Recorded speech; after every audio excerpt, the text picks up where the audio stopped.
नमस्कार, मी पंजाब डक. आज आहे 29 जून 2025 आणि मी जात आहे आळे फाटामध्ये मुंबईकडे जात आहे आणि ह्या करंजी घाटात आहे आणि ह्या जोर वाडीचे शेतकरी भेटलेले तर त्यांचं म्हणणं काय ऐकून घेऊ.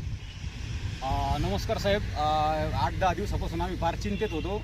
आमच्या काही पेरण्यासुद्धा रखडल्यात आणि जे पेरलंय त्यालासुद्धा आता पाण्याची गरज आहे. तर आम्हाला थोडासा अंदाज दिला तर बरं होईल. आज हे आहेत नगर जिल्ह्यातले शेतकरी. हे करंजी घाटाच्या इथं बाजूला यांचं जोरवाडी गाव आहे आणि या ठिकाणून महाराष्ट्रातल्या शेतकऱ्याला अंदाज देणार आहे.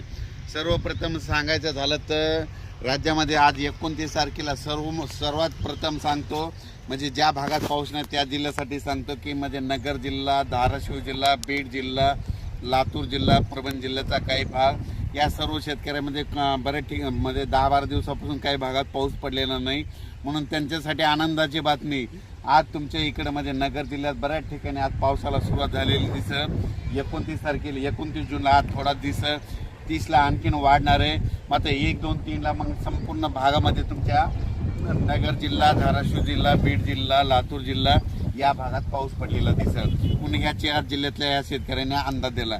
त्याच्यानंतर आपण आता पूर्व विदर्भाकडे पूर्व विदर्भातल्या शेतकऱ्याला सांगू इच्छितो की पूर्व विदर्भामध्ये नागपूर, वर्धा, भंडारा, गोंदिया, चंद्रपूर, यवतमाळ, अकोला, वाशिम, हिंगोली, बुलढाणा, जळगाव या जिल्ह्यातल्या सर्व शेतकऱ्याला सांगू इच्छितो की तुमच्या इकडे 29 जूनला म्हणजे आज तिकडे पाऊस पडणार आहे. पण 1 तारखेपासून 1 जून 1, 2, 3 जुलैला मात्र तुमच्या इकडे मुसळधार पाऊस पडणार आहे. विदर्भ, पूर्व विदर्भ 6 जिल्हे आणि पश्चिम विदर्भ 5, 11 जिल्ह्यामध्ये मुसळधार पाऊस पडणार आहे. कुठं अतिवृष्टी होणार आहे, कुठं भाग बदलत पाऊस पडणार आहे, कुठं रिमझिम पडणार आहे. मग सांगायचं झालं तर यवतमाळ जिल्ह्यामध्ये खूप जोरात पाऊस पडणार आहे. चंद्रपूरकर देखील खूप पडणार आहे, नागपूरकडे देखील खूप पडणार आहे, अमरावतीकडे जोरात पडणार आहे, अकोल्याकडे जोरात पडणार आहे, वाशिम जिल्हा जोरात राहणार आहे, हिंगोलीकडे राहणार आहे. त्याच्यानंतर अकोला, बुलढाणा जास्त राहणार आहे, जळगाव जामोद घाटाच्या खाली जास्त राहणार आहे, जळगावला जास्त राहणार आहे. तिकडं पाऊस पडत असल्यामुळे त्याच्यामुळे जालन्याला देखील पाऊस पडणार आहे, संभाजीनगरला देखील पडणार आहे. म्हणजे सांगायचं झालं तर पूर्व आणि पश्चिम विदर्भ 11 जिल्ह्यामध्ये चांगला पाऊस पडणार आहे. म्हणून हे विदर्भ पश्चिम विदर्भातल्या शेतकऱ्यांनी हा अंदाज लक्षात घ्या. त्याच्यानंतर आपण पश्चिम महाराष्ट्राकडे वळू. पश्चिम महाराष्ट्राकडे म्हणजे आज 29 जून म्हणजे आज देखील पश्चिम महाराष्ट्रामध्ये चांगल्या प्रकारच्या बऱ्याच ठिकाणी भाग बदलत पाऊस सुरू होणार आहे. सांगलीकडं, साताऱ्याकडं, त्याच्यानंतर पंढरपूरकडे देखील, नगर जिल्ह्यात देखील बऱ्याच ठिकाणी पाऊस सुरू होणार आहे. म्हणून हे पश्चिम महाराष्ट्रातल्या शेतकऱ्यांनी अंदाज लक्षात घ्यायचा. सोलापूरकडे देखील बऱ्याच ठिकाणी पाऊस पडणार आहे. सोलापूरच्या शेतकऱ्यात खूप पूर्ण येत आहेत, धाराशिवच्या देखील येत आहेत की पाऊस नाही म्हणून त्यांच्या देखील आज सुरुवात होणार आहे. म्हणून त्यांच्यासाठी आनंदाची बातमी. त्याच्यानंतर कोकणपट्टी आणि घाटमाथ्यावरल्या भागातल्या सर्व जनतेला आणि शेतकऱ्याला सांगू इच्छितो की कोकणपट्टी घाटमाथ्यावरला पाऊस मात्र कायम चालूच राहणार आहे, ते काय बंद होणार नाही. म्हणून हे त्यांनी लक्षात घेतलं. त्याच्यानंतर आता उत्तर महाराष्ट्राकडे वळू.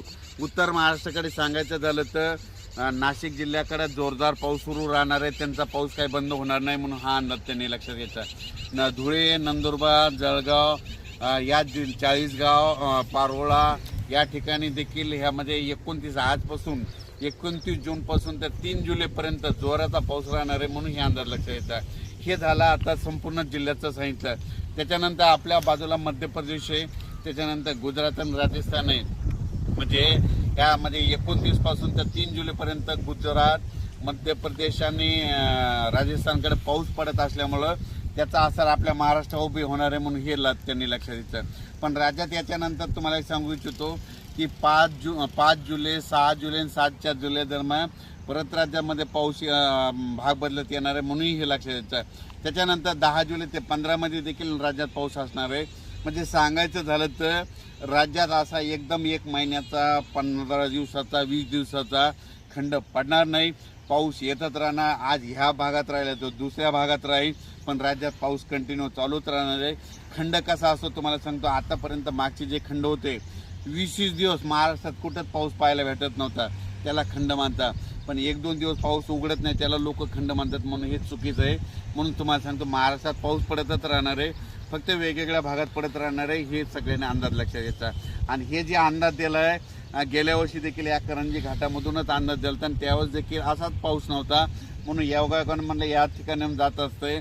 बीडून बघितल्याच्या नंतर म्हणलो की आता बीडवाल्याला आनंदाची बातमी, नगरवाल्याला आनंदाची बातमी, धाराशिवला आनंदाची बातमी, लातूर जिल्ह्याला आनंदाची बातमी, म्हणून या ठिकाणी अंदाज दिलेला आहे. अचानक वातावरणात बदल झाला तर लगेच एक मेसेज दिला जाईल. धन्यवाद.